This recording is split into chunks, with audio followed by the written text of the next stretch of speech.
Hi class, my name is Sarah Kripsky and this will be a short presentation discussing counseling parents through child abuse. Since this is such a short presentation, it obviously will not cover everything you need to know when counseling a parent whose child has suffered from some sort of abuse.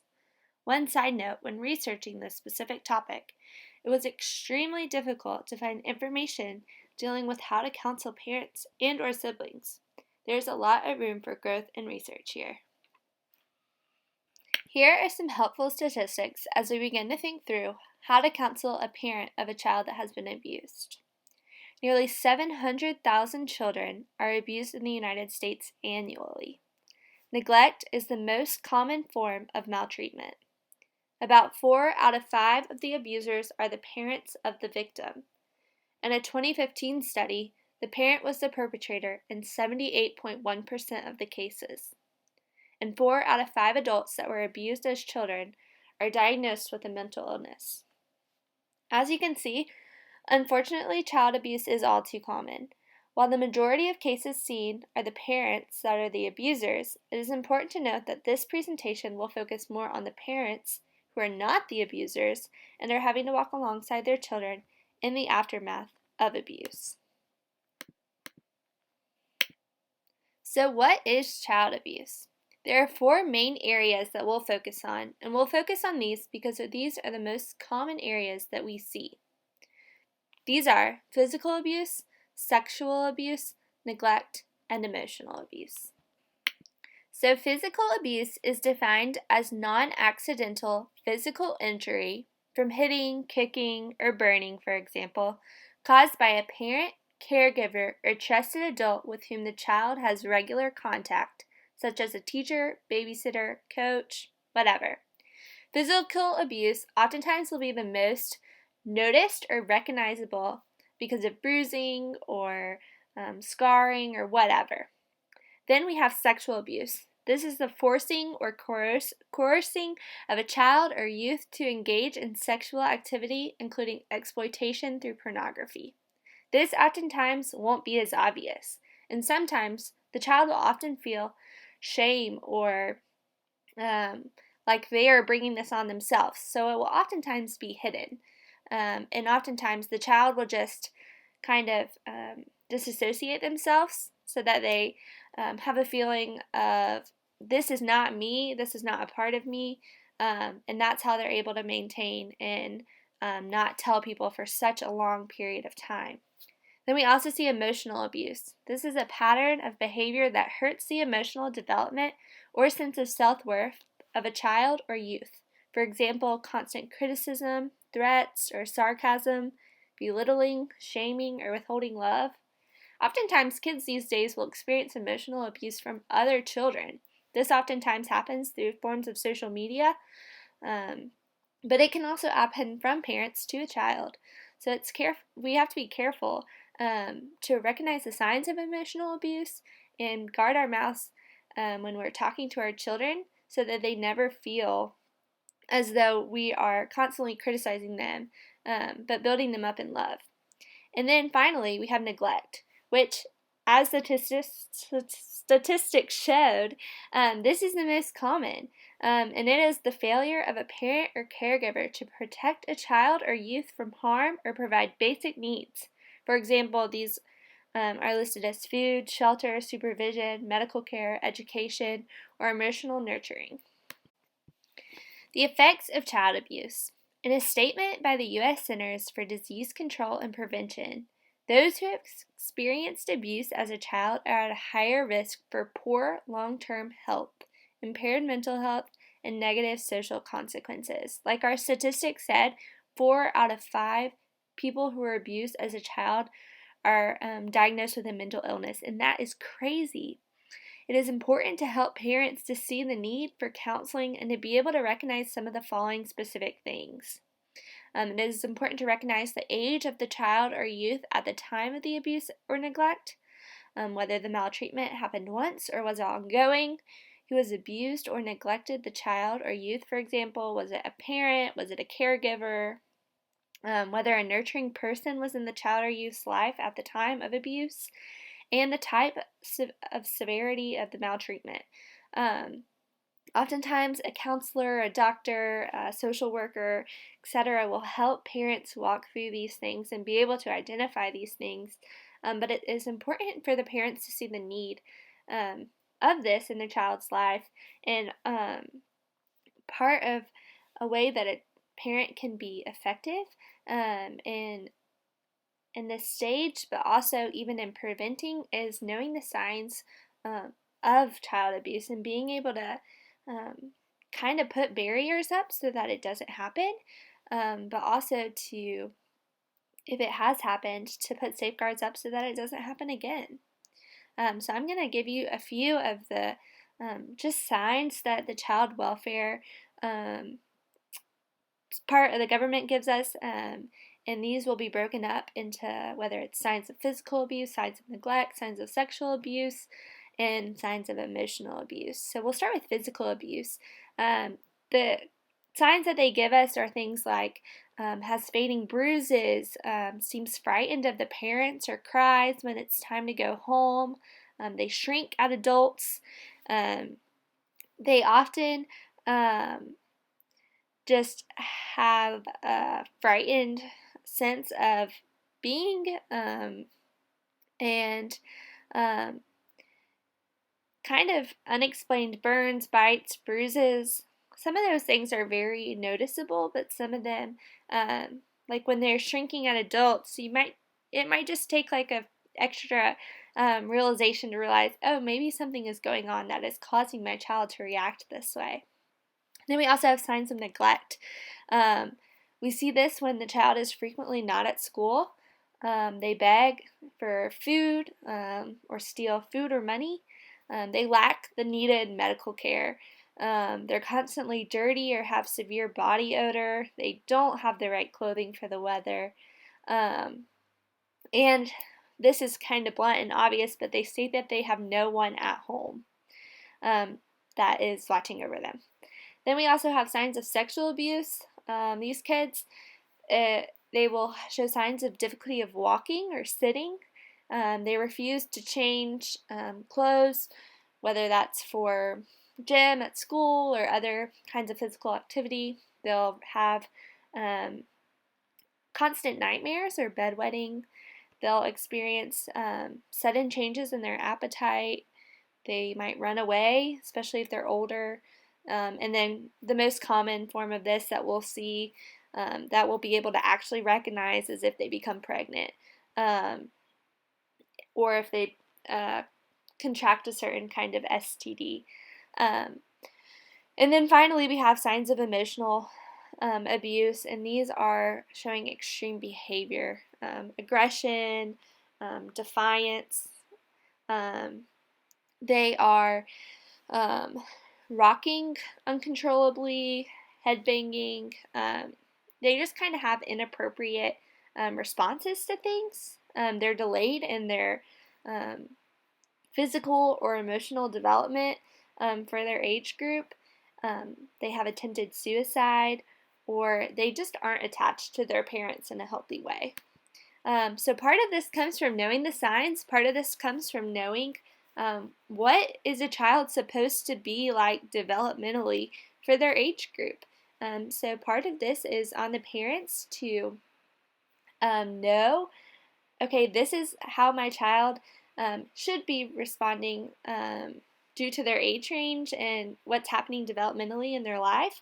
But part of it is a counselor's job or a teacher's job or a doctor's job to walk alongside those parents and help them understand why my child does what they do and is it normal, and if it's not, begin to ask questions. Incest. We won't focus here too long, but it is an important aspect to bring up in this conversation. Incest is defined as sexual behaviors that occur between family members who are not marital or adult consenting partners. Incest may occur over a period of many years without being disclosed. It is not unusual for an adolescent or adult to report that incest began when they were very young and continued until they were teenagers or older. Sexual abuse is usually progressive. Incest may begin with non-contact sexual behaviors, change to contact behaviors such as petting, masturbation, and oral sexual contact, and progress to attempted or forced vaginal or anal intercourse. Because of the closeness of the victim and the perpetrator in cases of incest, like this, the victim will often dissociate themselves from the situation as a form of survival. When studied, children who know their perpetrator often struggle more with the following than those who are abused by somebody that they don't know, such as a stranger. These things include higher levels of guilt and shame, a lower self-esteem, increased depression, and a higher risk of self-destructive behaviors. So children are obviously going to suffer with their own kind of reactions or just the ways that they are trying to deal with the abuse that they've suffered. And those are good areas for a counselor just to help children think through and try and figure out and bring the parents in on. But parents will often have, and always pretty much have, reactions of their own to the abuse that their child has suffered. Part of this might be blaming themselves because they feel like they didn't protect their child. But here are a list of some common reactions that I just want us to think through and think like, as a parent, like, of course I would feel some of these things because this happened to my child and I wasn't there to stop it. So the following are just some common reactions. These include emotional numbness or shock, denial, problems believing that their child was actually abused, anger, hurt and pain, guilt, shame, betrayal, especially if it's some form of incest, when the child knows their perpetrator, when the parent knows their perpetrator, and the perpetrator has done this to their child. That's a huge sense of betrayal, or betrayal by God, feeling like, why, God, could you let this happen? Isolation and illness, rage, because they just don't know how to deal with everything. Sexual inadequacy, confusion. So we have to be careful and really think through the parents are feeling a certain way, and how can I help them in their reactions to what their child has been through, helping them deal with their emotions too, because that is going to be important when it comes to helping their child. One important thing to remember when counseling parents who have a child that has been abused, suffered abuse, is that oftentimes this child has siblings. And sometimes the family just isn't able, whether it's financially or just time-wise, to get their siblings into counseling. So it's important when we as counselors are meeting with the parents and counseling them that we also counsel them on how to deal with the siblings that have been around or affected by the abuse of their siblings. So here are just some issues that siblings may face when they are have become aware of the abuse that their other sibling has faced. These things can be awareness that it had been occurring, but disclosure is the first time that abuse is openly discussed. The child may feel responsible or guilty about the abuse because of failure to protect the sibling or not telling about it. That failure to protect is sometimes a common emotion that both a sibling and a parent will face, just because they feel like it's their job to protect their family member that has now suffered abuse. The sibling may have been threatened or bribed to hold the secret, just depending on what the form of abuse was. And then oftentimes the sibling may also have been sexually abused and not disclosed it. A study showed that over 50% of siblings that have an abused sibling had also been abused. Here are just some more examples of family problems that specifically siblings might face when abuse has come into light. These are things like relationship problems among family members, role reversals, if it's specifically an older sibling that has been abused. They're dealing with their own stuff right now. They're probably more secluded, and that younger sibling has probably stepped up in a lot of ways to care and provide in ways that the older sibling once did. Other things are just like rivalry among siblings and jealousy, especially jealousy, that their sibling who has suffered abuse is getting a lot of attention. Kids just don't know how to deal with these things, and so it's kind of a weird way of thinking, but they're frustrated that their parents are always focusing on their sibling, and they feel like they are oftentimes getting left out. Also, the sibling might become very violent. Siblings might feel just different about their sibling now. They might try and distance themselves because they're not sure how to relate. And this might bring out a form of like competition between siblings to see who can get more of the parents' attention because they're really striving for that. So this is titled Siblings Providing Support to Siblings, specifically from parents, but I think that these things oftentimes are good for parents just to provide to any kid, whether that's their siblings that have been abused or whether that's the abused child themselves. So these things are love and affection, just taking the time to show displays of love, to really care for them in a time of hardship, attention. Specifically, it'll be easier to give attention to the child that has been abused because you're just trying to care for them. You feel like you have neglected them almost in a certain way, where you weren't able to provide that physical protection to prevent abuse.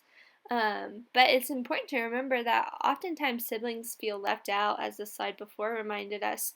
So it's important for the parents to give them due attention, support, whether it's a support group or whatever.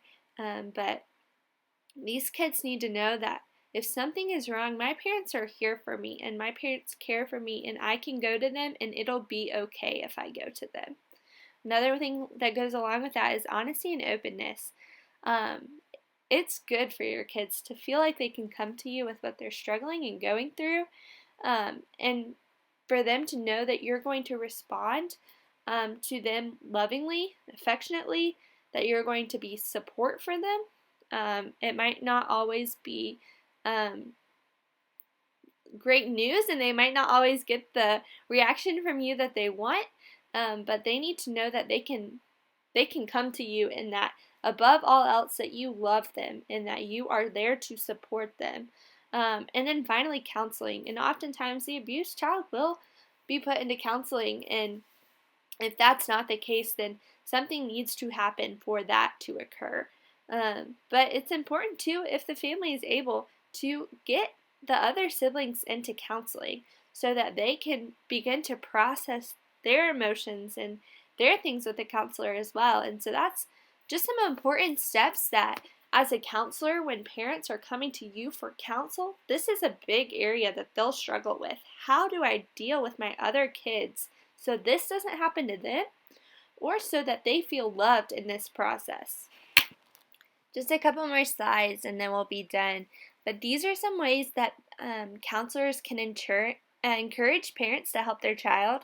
Oftentimes these things can be encouraged through specific homework assignments, or even just whether that's through the counseling or through role play in the counseling. But these are things like modeling a positive outlook for their child, not showing signs of fear and depression or resentment.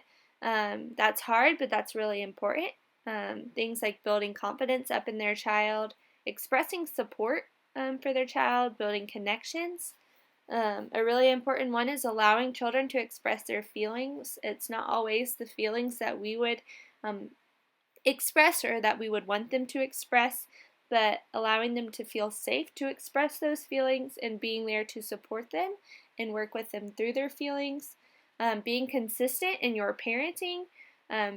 What do you allow them to express as feelings that stem from abuse and stem from the situation, and what is them outright defiance and sinfulness that needs to be disciplined? just be consistent in that. Be patient with them. And then teaching your child or youth the importance of healthy behaviors. And oftentimes, a great way to do this is building structure into your family schedule. Whether that's a family meal, you guys sit down for dinner every night, whether that's like Saturday morning breakfast, whatever it is, building a schedule and helping your child feel the sense of, this is what I do at this time. I know what to expect, and I know I am loved and cared for by my family because we are able to do it together. So the final slide, these are some just biblical truths that we can leave with the parents so that they can find comfort in the Word. So first of all, we just want to encourage them to seek shelter. Maybe this is physical shelter, making sure that themselves and their child and their siblings are safe. And then seeking shelter through the Word of God, finding rest in the Word of God and not running away from it, even though it's hard. The second is facing the abuse, not trying to push it away and pretend like it never happened, but working through it. And that's difficult. But only when we are able to work through it are we able to continue to press on and continue to deal with those emotions and work our way through them. So a good passage here, we won't read it now just because we don't have enough time, is Psalms 139. And I want to encourage you to read that, and that might even be a good thing to read with them during counseling. The next two I want to be careful with, just because we don't want to give them the wrong idea of that their abuse that they or their child suffered is not important and not easy to just forget and move on from. But I also want to encourage us to encourage the parents to work through those things and work through what does forgiveness look like in an area like this when it seems impossible for us to forgive what this person has done to our child. So I won't read both of these just because of time, but we will read Psalm 62:8. I want to encourage you to read all of these, but Psalm 62:8 says, "Trust in Him at all times, O people. Pour out your heart before Him. God is a refuge for us." And that's true. We know that the Word of God is true, and we know that this says trust in Him at all times. It doesn't say trust in Him in the good times because He will be there and He'll provide blessing. But it says all times, and that means even the hard times when we feel like we can't forgive, or we feel like, how is life supposed to go on from this? And then move on, and that is what I really want to be careful with. We don't want to just suppress the feelings and the trauma that has been experienced, but also we don't want to dwell in constant focus on that because that is not healthy. So a good one for this to read, we'll read the John 10:10, and that says, "The thief comes only to steal and kill and destroy. I come that they may have life and live it abundantly." We know that God has defeated death and will continue to defeat death, and ultimately Satan comes to make our lives hard, to steal, kill, and destroy, and abuse is definitely, I believe, under that, and it is sin that affects so many. But we know that ultimately God is Redeemer and Restorer, and we don't always see that here on earth. But we know that if we trust in Him, that we will one day be restored to our fullness in heaven, and we can have faith and hope in that, even when it's hard. So these are just a short little presentation on how to counsel parents through the abuse of a child. And part of that involves counseling their child and also counseling their siblings and being a parent. But also, what is the role of a counselor in that? And I want to keep this conversation going because it is something that there's not a lot of research done on. There's not a lot of books that talk about, okay, trauma has happened, abuse has happened. How do I, as a parent, go from that and love my child and support my child and help them flourish and grow despite? Because the truth is, the child only will go see a counselor like once a week, probably at most, but they are living with their parent. So how can their parent take what is being learned and taught in counseling and provide a safe and secure environment in the home? So thanks for watching. Sorry it went long, and I hope you enjoyed it.